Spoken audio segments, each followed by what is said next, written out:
All right, here's lesson 2, and in our westward expansion manifest destiny era here into the 1830s, 1840s, we have an independence movement developing in Texas, and people are moving in from the United States into this very new country, Mexico, or the region of Texas that is a part of the nation of Mexico, 1820-21, independence for that country, breaking away from Spain. Factors that led to this independence movement in Mexico, and what is the impact of this particular event on sectionalism and divisions between North and South in the United States. Huge, huge impact here. Conflict over Texas.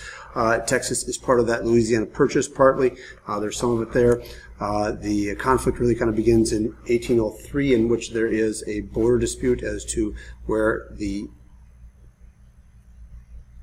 viceroyalty of Spain begins and the United States begins, and that border protest goes on for a number of years, and it's going to go all the way into this particular event, the independence movement for Texas.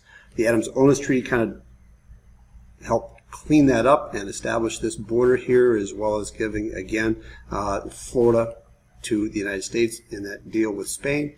And once we have that border region kind of cleaned up, and we have also then an independent Mexico in 1820-21, there are very few people in this region of Texas. Most are Tejanos, Mexicans who are living there. They're Native Americans, Comanche, Apache, Kiowa tribe, peoples that are there. And it's fairly sparsely populated in terms of a region of Mexico. And Mexico wants some economic development here, and they need people to move into that region. And so what they were offering, especially in actually Spain before Mexico has their independence, and breaks away, was trying to get people to move there with land grants. And recruiters were trying to get people to move there. They were called empresarios. They were given large grants of land, and they were trying to recruit families to come settle there and work for them on these particular little plantations, basically, and grants of land, large grants of land, and to develop it. In 1821, this is about a year after Mexico independence from Mexico from Spain in that revolution. Moses Austin, you might recognize the name, Austin, Texas, receives the first land grant, first American to receive a land grant there. And this again was open to Americans to come there and help settle things. He dies before he's able to establish a colony there and get more people there to develop it. And again, Mexico wins their independence at about that point in time, and Stephen Austin, his son, inherits the land grant, and he gets about 300 American families to settle in Texas. And this movement of Americans is an example of that manifest destiny, cheap, available land, and it's going to have an impact on future events and the movement toward independence from Mexico. And Mexico continues this land grant policy. They give land cheap to the settlers, so cheap it's just hard to avoid at all. But they get the land cheap only if they agree to learn Spanish, they agree to become American citizens. Now, these are Americans agreeing to become American citizens. Imagine how likely this really is. It wasn't. Convert to Catholicism, going back to what we talked about earlier in the year. Americans tended to be more heavily on the Protestant side. If you remember our Puritans, for example, the Anglican Church broken away from the Catholic Church, and they were supposed to obey Mexican law.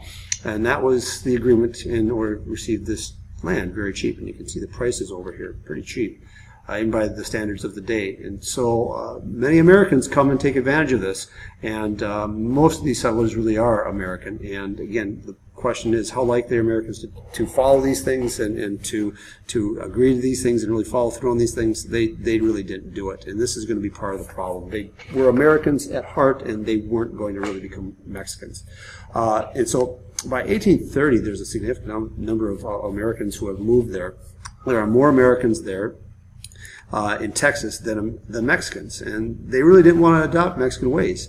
In the past, U.S. had offered to actually buy Texas from Mexico, which they did not agree to, and didn't want to do. The United States has a pretty good history of wanting to buy several places. And if you were to think about this, if the United States is offering to buy this region of Texas from Mexico, what region of the United States would it be? If you kind of look over here to the east, that would probably be the South, where there is slavery, and it's probably not something Northerners are really interested in, but Southerners would be, in order to advance slavery and or increase the number of states that were added to the Union later on in the future, so that they could keep a balance, or maybe an advantage, in the United States Senate, Congress, and protect themselves from Northern interests that are becoming more and more anti-slave. So with this movement of Americans moving into Texas, the Mexican government all of a sudden realizes that there's kind of a problem here. And this problem is one in which Americans are going to take over. And so they stop all immigration from the United States, and they stop the land grant policies. And the Americans that are there are very unhappy about it because they're not going to have contact with people back home. The Mexican government also puts a tariff or a tax on U.S. goods. We know how we feel about those kind of things, taxes on our goods, makes them more expensive. And how do Americans in Texas react? They become a little bit rebellious because of this. And quite often there are Americans who come individually, mostly the men, and then they send back for their relatives and family members later on, or there are plans to do that kind of thing. We have kind of a situation where some families kind of get split up. And the slaveholders in this particular area here, who had come from the South into this region of Texas, had really got upset because Mexico started talking about banning slavery there, and of course this upset them significantly. And there were attempts at reconciliation, trying to settle things down there, but we have the rise to power of General San Antonio Lopez de Santa Anna, who becomes president of Mexico. He's a military guy, really becomes dictator and the all-powerful individual here in Mexico. And Stephen Austin goes to Mexico City to try and negotiate with him. And he wanted the removal of a ban on settlers to happen and to allow more Americans to come in. He wanted Texas to become a separate state of Mexico, gain a little bit of state independence that way. And Santa Anna said, yeah, these first two are fine.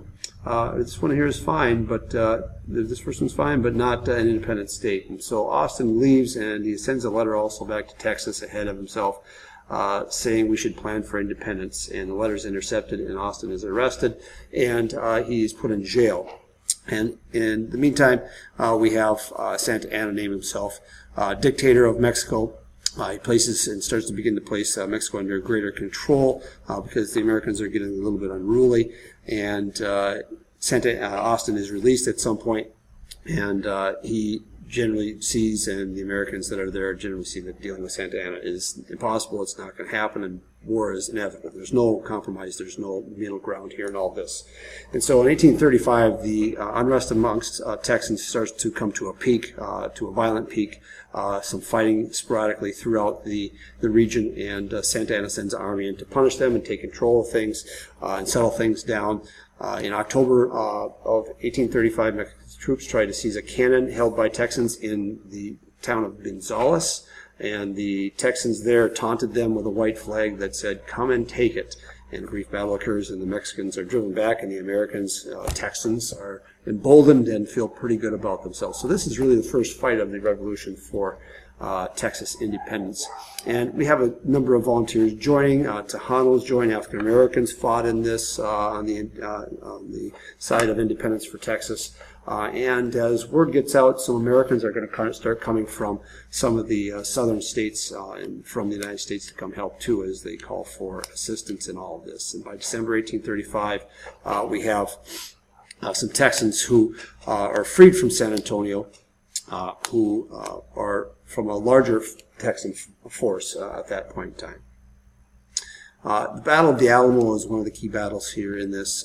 The Alamo is a Spanish mission. It's not a military fort. Again, if you remember Spanish missions, they were supposed to convert and expand Christianity throughout the region there. And the Texans basically utilize it and set it up as a type of a fort or a makeshift fort. He's furious that they're developing things here and that they're barricading themselves inside. And they're collecting cannons and gunpowder. There's only about 180 soldiers there, and Santa Anna's army is going to come and challenge that setup and try to make sure that they're dispersed as a force. And there are several thousand that descend and surround that particular little fort, and a battle is going to ensue. There's two key particular famous Americans that are there. One is Davy Crockett, frontiersman hero, also a former member of the United States Congress who is there, as well as another guy by the name of Jim Bowie, known for his Bowie knife, which was 1 foot long, and he being an expert knife fighter, or user of a knife, I guess you might say. And so these are some pretty well-known Americans there, and there are other well-known Americans there, and what's going on is pretty well known. And at this Battle of the Alamo, the commander, William B. Travis, is determined to hold it. They won't surrender. They sent messages back to other parts of Texas, including Austin, Texas, for reinforcements. They hold for about 12 days, and eventually the fort is stormed, and all of the defenders there are killed, with the exception of a few women and children, and a few servants, slaves, survive, and they're sent with a message by Santa Anna: this is what's going to happen to you if they don't stop this rebellion. In this particular killing of all the defenders was supposed to decrease the resistance, but it actually increases the resistance, and it becomes kind of a battle cry, of course, for the revolution. And the battle cry becomes the phrase, "Remember the Alamo," if you fill in the blank there. The defenders did kill hundreds of Mexicans as well. They, at the Battle of Alamo, and Mexicans are fighting for Santa Anna here now, buy time for other rebels. It did create, again, this revenge factor that had an impact of increasing the resistance and fueling the independence movement at that time. Texas leaders were writing, actually, during the Battle of the Alamo, were actually writing a constitution to establish themselves as an independent nation, a republic again, and they declare independence even before it's actually completely won in 1836, kind of shades of the American Revolution. There's no elections yet, but Mexico technically is still in control. They set up a temporary government in Sam Houston. Again, you might recognize the name, Houston, Texas, is named Commander-in-Chief, kind of like you might say the George Washington of the movement, of the revolution, and he'll eventually become the first president. And he orders some troops at another particular fort to abandon their position, but before they're able to leave, they're met by Mexican troops, and this is at a place called Goliad, and fighting occurs there. Several hundred Texans surrender, and Santa Anna has them all executed as well. And here, again, another major impact on the movement happens here, with this becoming kind of an event of martyrdom. And the Texans call it the Goliad Massacre. And this is how Santa Anna treats people and treats captives, and it fuels the movement a little bit more in. April 1836, the battle that is going to end the war, in the independence movement, is the Battle of San Jacinto. Houston had built up an army, and about 900 near San Jacinto, near present-day Houston, Texas. And Santa Anna was nearby with about 1,300 soldiers, and the Texans launched a surprise attack, yelling, "Remember the Alamo," and "Remember Goliad," and they are successful in defeating Santa Anna, and this is an image and a painting of Santa Anna basically giving up and giving in, and reluctantly signing a paper recognizing Texas independence, to which he later reneges on and says, "I do not recognize it," and he ignores it. September 1836, Sam Houston is elected president. Again, these years, if you remember, are the years of Andrew Jackson. This is his second term in office. If you remember, the movement of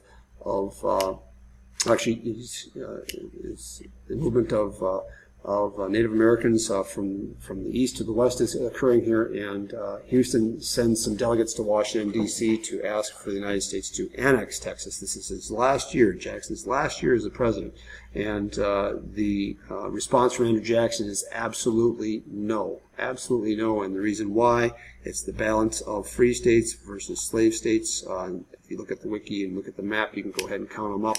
This would cause a conflict and an uproar in Congress between North and South. He says, "We cannot have this. I'm not going to allow this." But it will keep coming up, and it will keep coming up. Texas is going to have difficulties. They have difficulties, and put a big star by this. There is an issue with Mexico, one, even recognizing their independence. Mexico is angry because they actually feel the United States had something to do with helping support this little independence movement, and that there is... this border issue will result in a conflict between the United States and Mexico when we decide to annex Texas, and it's going to result in our war. Other problems Texas has: debt, Native American problems, controlling Native Americans on the frontier. Texans actually are divided also about the independence or be annexed by the United States. Many did want it. Seemed like a good number, probably in terms of majority, probably wanted it. But of course, if you looked at the United States itself, Southerners completely favored it. Of course, Texas is in that southern region, and again, those that were there tended to be slave-minded or slave owners, and of course, Northerners opposed it. And this is going to be the issue that keeps Texas from joining the Union for about 8 years, until finally, as we mentioned, in 1844, that we have President Polk becoming president, running his election campaign on growing the nation, getting Oregon, expanding into the West. He actually even has visions of California, and he pushes through Congress a resolution in his first year in office in 1845 to annex Texas, and Manifest Destiny is growing strong, and now we have an addition to our Union. And if you look at the moving timeline that I put on the wiki, you can see the progression of states being added, the number of slave versus free in that moving timeline, and what it looks like in 1845.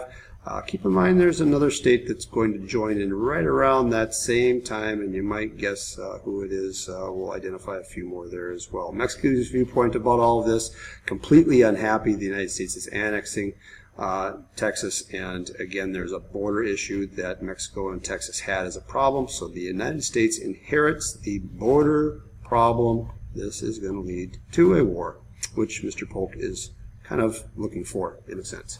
So why is it that Texans fight for the independence from Mexico? Go ahead and check it out, see if you can answer it. We'll see you next time. This will be a map complete in the future. It's also on the PowerPoint that's on the wiki, and it's the map that is on the back of your outline notes. Make sure you complete it. We'll see you next time.